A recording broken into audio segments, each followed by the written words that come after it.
एक राजकुमार जिसके पास था वैभव, ऐश्वर्य और सत्ता, लेकिन उसने सब कुछ त्याग दिया सिर्फ एक सवाल के उत्तर की तलाश में।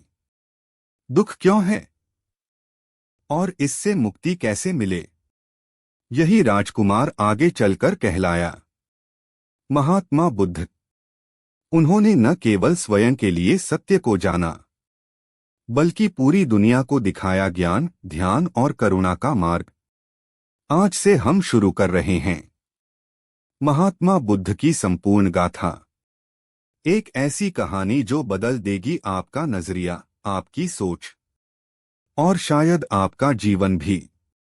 तो आइए चलें इस आध्यात्मिक यात्रा पर, जहां हर पड़ाव पर है ज्ञान, शांति और मोक्ष की एक झलक। तो चलिए शुरू करते हैं। बुद्ध के महापरिनिर्वाण के लगभग 200 वर्षों बाद मौर्य सम्राट अशोक ने भारत की सत्ता संभाली। प्रारंभ में वह एक शक्तिशाली और आक्रामक राजा थे। उन्होंने कलिंग युद्ध में भयंकर नरसंहार कराया। कलिंग युद्ध के पश्चात अशोक को आत्मग्लानि हुई। रक्तपात और विनाश देखकर उनके हृदय में करुणा जागी। उन्होंने पूछा, क्या मैं सच में विजयी हूं, जब हजारों स्त्रियां विधवा और बच्चे अनाथ हो गए हैं? इस आत्मप्रश्न के बाद अशोक ने बौद्ध धर्म को अपनाया। अशोक ने बुद्ध की शिक्षाओं को अपनाया। उन्होंने कहा, अब से मेरी विजय अहिंसा और धर्म द्वारा होगी। उन्होंने पशु बलि बंद करवाई, सभी धर्मों को समान सम्मान दिया, बौद्ध संघ को संरक्षण दिया, स्तूपों और विहारों का निर्माण करवाया, बौद्ध धर्म को विदेशों में प्रचारित किया। भारत में अशोक ने पूरे भारत में धम्मलिपियों, शिलालेखों द्वारा बौद्ध धर्म का प्रचार किया। इन शिलालेखों में उन्होंने सत्य, अहिंसा, करुणा, दया और संयम पर बल दिया। उन्होंने 84,000 स्तूप और विहार बनवाए। विदेशों में अपने पुत्र महेंद्र और पुत्री संघमित्रा को श्रीलंका भेजा। अन्य दूत बर्मा, अफगानिस्तान, थाईलैंड, नेपाल, चीन आदि देशों में भेजे। बौद्ध धर्म एक विश्व धर्म बन गया। सम्राट अशोक के संरक्षण में तीसरी बौद्ध संगीति का आयोजन पाटलिपुत्र, वर्तमान पटना में हुआ। यहाँ पर मोग्गलपुत्त तिस्स के नेतृत्व में बौद्ध ग्रंथों का शुद्धिकरण हुआ। बौद्ध धर्म को अशुद्ध विचारों से मुक्त किया गया। धर्म प्रचार के लिए धर्मदूतों को विदेश भेजा गया। समय के साथ बौद्ध धर्म 2 शाखाओं में विभाजित हो गया।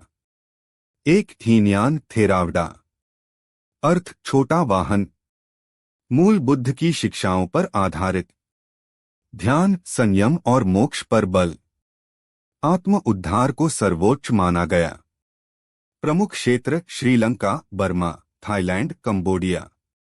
2 महायान महियना, अर्थ महान वाहन, बुद्ध को ईश्वर के रूप में माना। बोधिसत्व मार्ग अपनाया गया। दूसरों को मोक्ष दिलाना प्रमुख लक्ष्य। प्रमुख क्षेत्र चीन, जापान, कोरिया, तिब्बत। बौद्ध धर्म का सांस्कृतिक योगदान। बौद्ध धर्म ने मूर्तिकला, वास्तुकला, चित्रकला और साहित्य को नई दिशा दी। प्रमुख स्थापत्य उदाहरण सांची स्तूप, अजंता एलोरा गुफाएं, बोधगया मंदिर। बौद्ध ग्रंथों का संग्रह और अनुवाद पाली, संस्कृत, तिब्बती, चीनी भाषाओं में। शुरुआत में बुद्ध की मूर्ति नहीं बनाई जाती थी, केवल प्रतीक जैसे धर्मचक्र, बोधिवृक्ष, पदचिन्ह, खाली सिंहासन। परंतु महायान शाखा के प्रभाव से बुद्ध की मूर्तियां बनने लगीं। गांधार और मथुरा कला में बुद्ध की सुंदर मूर्तियां बनी, जो आज भी विश्वविख्यात हैं। बौद्ध धर्म ने भारत में शिक्षा और ज्ञान का केंद्र स्थापित किया। प्रमुख विश्वविद्यालय नालंदा, बिहार, विक्रमशिला, तक्षशिला। यहाँ पर विश्व भर से छात्र आते थे और धर्म, चिकित्सा, गणित, दर्शन, व्याकरण आदि का अध्ययन करते थे। समय के साथ बौद्ध संघों में भ्रष्टाचार आया। ब्राह्मण धर्म और भक्ति आंदोलन का प्रभाव बढ़ा। विदेशी आक्रमणों ने विहार और विश्वविद्यालयों को नष्ट कर दिया। इस्लामी आक्रमणों में नालंदा और विक्रमशिला जलाए गए। फलस्वरूप बौद्ध धर्म धीरे धीरे भारत में लुप्त होता गया, किंतु विदेशों में इसका प्रभाव आज भी जीवित है। आज बौद्ध धर्म एक वैश्विक धर्म है। विश्व में करोड़ों अनुयायी। अहिंसा और ध्यान पर बल। आधुनिक मानसिक चिकित्सा और योग से संबंध। भारत में भी बौद्ध धर्म का पुनरुद्धार हुआ डॉक्टर भीमराव अंबेडकर के नेतृत्व में। उन्होंने लाखों दलितों के साथ बौद्ध धर्म अपनाया। बुद्ध ने जो 2500 वर्ष पहले कहा, वह आज भी उतना ही प्रासंगिक है। सत्य को स्वयं जानो। अहिंसा और करुणा को अपनाओ। मिथ्या आस्था से मुक्त रहो। मन की शुद्धि ही मुक्ति है। महात्मा बुद्ध की शिक्षाओं ने भारत से बाहर अनेक देशों को प्रभावित किया। बौद्ध धर्म की सरलता, करुणा और तर्कसंगत दृष्टिकोण ने लोगों को आकर्षित किया। एक श्रीलंका। अशोक के पुत्र महेंद्र और पुत्री संघमित्रा ने बौद्ध धर्म का प्रचार किया। श्रीलंका में महाविहार की स्थापना हुई। थेरवाद परंपरा आज भी यहाँ प्रमुख है। 2 Burma, Myanmar, Thailand, Laos, Cambodia. Hinayana शाखा का प्रभुत्व है। बौद्ध भिक्षु जीवन का अभिन्न अंग हैं। लाखों बौद्ध मंदिर और मठ वहां स्थित हैं। चीन। बौद्ध धर्म चीन में पहली शताब्दी में पहुंचा। महायान बौद्ध धर्म यहाँ प्रमुख है। यहाँ ज़ेन चैन बौद्ध परंपरा का विकास हुआ। बौद्ध धर्म ने ताओवाद और कन्फ्यूशियसवाद से मिलकर नई परंपराएं बनाईं। 4 जापान। जापान में बौद्ध धर्म 6ठी शताब्दी में पहुंचा। ज़ेन बौद्ध धर्म निचिरेन और शिंगोन जैसी शाखाएं प्रसिद्ध हैं। आज भी जापान में बुद्ध को दैवीय शिक्षक माना जाता है। 5 तिब्बत। तिब्बती बौद्ध धर्म में वज्रयान परंपरा का पालन होता है। दलाई लामा को बुद्ध का जीवित प्रतिनिधि माना जाता है। ध्यान, मंत्र, तंत्र और बोधिसत्व परंपरा यहाँ के धर्म का मूल है। बौद्ध धर्म का मध्य एशिया और यूरोप में फैला। मध्य एशिया। रेशम मार्ग के माध्यम से बौद्ध धर्म कश्मीर, अफगानिस्तान और तुर्किस्तान होते हुए चीन और मंगोलिया पहुंचा। बामियान की बुद्ध प्रतिमाएं अफगानिस्तान में बौद्ध धर्म की गवाही देती हैं, अब नष्ट हो चुकी हैं। यूरोप और अमेरिका। 19वीं शताब्दी में पश्चिमी विद्वानों ने बौद्ध धर्म को पढ़ना और अपनाना शुरू किया। अल्बर्ट आइंस्टीन ने कहा, यदि कोई धर्म विज्ञान के साथ चल सकता है तो वह बौद्ध धर्म है। अमेरिका, यूरोप, ऑस्ट्रेलिया में लाखों लोग अब ध्यान, ज़ेन और बौद्ध दर्शन में रुचि रखते हैं। बुद्ध और तिब्बती बौद्ध परंपरा। दलाई लामा तिब्बत के धर्मगुरु और करुणा के प्रतीक। 1959 में चीन के दमन के बाद भारत आए। उन्होंने बौद्ध धर्म को विश्व मंच पर पहुंचाया। तिब्बती धर्म की विशेषताएं। मंत्र जाप, ध्यान, चित्रकला, थंका, मंडल और बोधिसत्व पूजा। वज्रयान परंपरा बुद्धत्व को इसी जीवन में पाने की बात करती है। 1940 के दशक में डॉक्टर भीमराव अंबेडकर ने बौद्ध धर्म को सामाजिक न्याय का माध्यम बनाया। 14 अक्टूबर 1956 को नागपुर में अंबेडकर ने लाखों अनुयायियों के साथ बौद्ध धर्म ग्रहण किया। उन्होंने कहा, मैं उस धर्म को चुन रहा हूं जिसमें मानवता है, समानता है और स्वतंत्रता है। नवबौद्ध आंदोलन। दलित समाज में नई चेतना आई।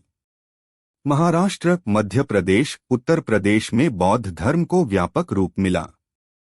आज पूरी दुनिया में बौद्ध ध्यान, माइंडफुलनेस मेडिटेशन का उपयोग हो रहा है। तनाव कम करने में, मानसिक शांति पाने में, चिकित्सा और मानसिक स्वास्थ्य में। संयुक्त राष्ट्र, गूगल, फेसबुक जैसी कंपनियों में माइंडफुलनेस प्रोग्राम चलते हैं। आज बौद्ध स्थलों पर लाखों लोग दर्शन के लिए आते हैं। प्रमुख बौद्ध स्थल: बोधगया, बुद्ध का ज्ञान प्राप्त स्थल। सारनाथ, पहला उपदेश। कुशीनगर, महापरिनिर्वाण। लुम्बिनी, नेपाल, जन्मस्थान। नालंदा, प्राचीन शिक्षा केंद्र। सांची, विश्व प्रसिद्ध स्तूप। भारत सरकार और यूनेस्को ने कई स्थलों को विश्व धरोहर घोषित किया है। बुद्ध के उपदेश संक्षिप्त में। उपदेश अर्थ: 4 आर्य सत्य। संसार दुहखमय है, दुहख का कारण है, दुहख का निवारण संभव है। मार्ग अष्टांगिक है। अष्टांगिक मार्ग समयक दृष्टि, संकल्प, वाणी, कर्म, जीविका, प्रयास, स्मृति, ध्यान। त्रिशरण बुद्धं शरणं गच्छामि, धम्म शरणं गच्छामि, संघं शरणं गच्छामि। पंचशील: हत्या नहीं, चोरी नहीं, व्यभिचार नहीं, झूठ नहीं, नशा नहीं। बुद्ध एक युग पुरुष। कोई देवता नहीं, कोई चमत्कारी नहीं, परंतु एक जागृत पुरुष, जिन्होंने प्रकाश के पथ पर मानवता को चलना सिखाया। उनका जीवन बताता है कि स्वयं की चेतना से ही मोक्ष संभव है। जन्म और आरंभिक जीवन। जन्म: लुम्बिनी, 563 ईसा पूर्व, राजा शुद्धोधन और रानी महामाया के पुत्र। नाम: सिद्धार्थ गौतम। विलासिता में जीवन, परंतु भीतर शांति की तलाश। 4 दर्शन: वृद्ध, रोगी, मृत, सन्यासी ने जीवन को बदल दिया। गृह त्याग, महाभिनिष्क्रमण, 29 वर्ष की आयु में। सत्य की खोज, कठोर तपस्या, 6 वर्षों तक। ज्ञान प्राप्ति, बोधगया में बोधिवृक्ष के नीचे। बने बुद्ध, जागृत, उपदेश और संघ की स्थापना। पहला उपदेश सारनाथ में। 4 आर्य सत्य और अष्टांगिक मार्ग का प्रचार। संघ की स्थापना, भिक्षु, भिक्षुणियां, उपासक, उपासिकाएं। 45 वर्षों तक भारत भर में भ्रमण कर धर्म प्रचार। महापरिनिर्वाण, कुशीनगर में 80 वर्ष की आयु में शरीर त्याग। अंतिम उपदेश, अप दीपो भव, स्वयं दीप बनो, विज्ञान और तर्क पर आधारित धर्म। बुद्ध का धर्म किसी चमत्कार या देवता पर आधारित नहीं था। उन्होंने कहा, जो कुछ भी तुम सुनते हो उसे आंख मूंद कर मत मानो, उसे जांचो, परखो और अनुभव करो। 2 करुणा और अहिंसा का मार्ग। हर जीव के प्रति करुणा। मन, वचन और कर्म की शुद्धता। 3 आत्मज्ञान और ध्यान। ध्यान को आत्मशुद्धि और मुक्ति का साधन बताया। विपश्यना ध्यान, जो आज पूरी दुनिया में प्रचलित है। 4 समानता और सामाजिक न्याय। जात पात से ऊपर उठकर सभी को संघ में स्थान। स्त्रियों को भी संघ में स्थान मिला। यह उस समय क्रांतिकारी था। बुद्ध केवल एक ऐतिहासिक व्यक्ति नहीं हैं, वे एक चेतना हैं, एक आंदोलन है जो आज भी सक्रिय है। भारत में अशोक महान, डॉक्टर अंबेडकर जैसे नेताओं ने बुद्ध को अपनाया। अयोध्या, कुशीनगर, बोधगया, सारनाथ जैसे तीर्थ स्थल आज भी श्रद्धा केंद्र हैं। भारतीय संविधान और सामाजिक आंदोलन में बुद्ध की शिक्षाएं प्रतिबिंबित होती हैं। विश्व में चीन, Japan, Korea, Tibet, Myanmar, Thailand, Sri Lanka आदि देशों में बुद्ध को देवता के रूप में पूजा जाता है। पश्चिम में मानसिक स्वास्थ्य, शांति और अध्यात्म के क्षेत्र में बौद्ध ध्यान का प्रभाव है। 21वीं सदी में बुद्ध की प्रासंगिकता। 1 तनावग्रस्त जीवन में ध्यान और संयम। बौद्ध ध्यान आज विश्वभर में तनाव, अवसाद और बेचैनी को दूर करने का माध्यम बन चुका है। माइंडफुलनेस की शिक्षा कॉरपोरेट जगत, स्कूलों और अस्पतालों तक पहुंची है। 2 सामाजिक समरसता। बुद्ध का संदेश कि कोई ऊंचा या नीचा नहीं, सब समान हैं, यह आज भी जातिवाद और भेदभाव से लड़ने का औजार है। 3 पर्यावरण और अहिंसा।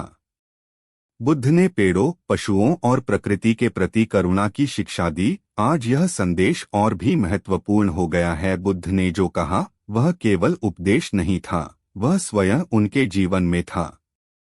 उन्होंने कभी हिंसा नहीं की, सत्ता, यश, सम्मान सब त्याग कर सत्य की खोज की, दूसरों को उठाने में अपना जीवन लगाया। आज जब हम सामाजिक, मानसिक और पर्यावरणीय संकटों से जूझ रहे हैं, बुद्ध का मार्ग ही हमें समाधान देता है। सत्य बोलो, सरल जीवन जियो, करुणा से कार्य करो, स्वयं को जानो। संक्षेप में बुद्ध का संदेश। सिद्धांत सारांश। आत्मा का विकास ध्यान, संयम, शील और प्रज्ञा द्वारा। दुहक से मुक्ति, इच्छाओं के क्षय से। सच्चा धर्म जो ज्ञान, करुणा और समानता पर आधारित हो। मुक्त समाज जहां कोई ऊंच नीच न हो। आत्मदीप स्वयं को बदलो, तभी दुनिया बदलेगी। अंतिम शब्द। महात्मा बुद्ध कोई भगवान नहीं, कोई अवतार नहीं, वह एक मानव थे जिन्होंने मानवता को दिखाया कि स्वयं के प्रयासों से, ध्यान से, करुणा से हम सब भी बुद्ध बन सकते हैं। उनका जीवन एक दीप की तरह है जो आज भी जल रहा है, हर उस व्यक्ति के भीतर जो सत्य और शांति की तलाश कर रहा है। दोस्तों, यह थी महात्मा बुद्ध की प्रेरणादायक कहानी जो हमें सिखाती है कि जीवन में शांति, करुणा और सही मार्गदर्शन कितना जरूरी है। अगर आपको यह वीडियो पसंद आया हो तो इसे लाइक और शेयर जरूर करें। ऐसे ही और रोचक और ज्ञानवर्धक कहानियों के लिए हमारे चैनल को सब्सक्राइब करना न भूलें। आपकी जिंदगी में भी बुद्ध के संदेश से शांति और सुख का संचार हो, यही मेरी शुभकामना है। धन्यवाद। फिर मिलेंगे एक नई कहानी के साथ। जय बुद्ध, जय भारत।